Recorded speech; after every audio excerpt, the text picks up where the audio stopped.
Standing here at historic Carlisle Barracks, Carlisle, Pennsylvania, home of today's U.S. Army War College.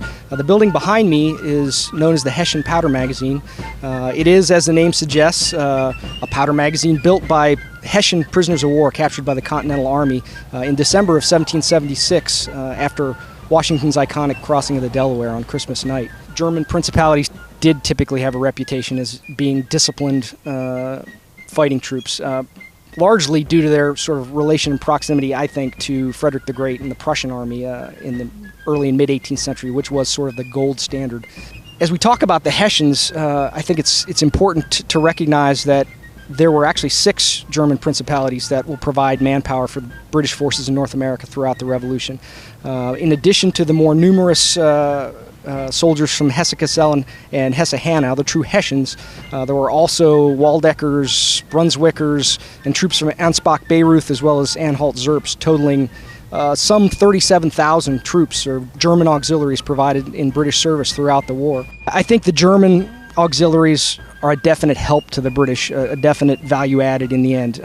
For one thing, they provide up to a third of the M strength of the British forces in North America at various points during the Revolution. So the British are unable to make the numbers they need. In fact, it could be justly argued, I think, that the British don't have the numbers that they need in terms of end strength by modern counterinsurgency doctrine, for example, to control the land they need to control in North America. And so without the Germans, they would have been in an even tighter spot in terms of manpower. And they are generally fairly disciplined, reliable soldiers. The idea of having foreign troops, foreign being non-English troops, come onto the American colonies was something that Patriot propaganda seized upon. These soldiers for hire coming to our shores, and they tried to paint them sort of savages or barbarians or heartless thugs. Again, as much of that is propaganda as is reality, if not more. So there, as I said, though there were some violations of what we would consider the laws of armed conflict, some pillaging, some atrocities committed by Hessians, the same could be said by all the combatants for that matter.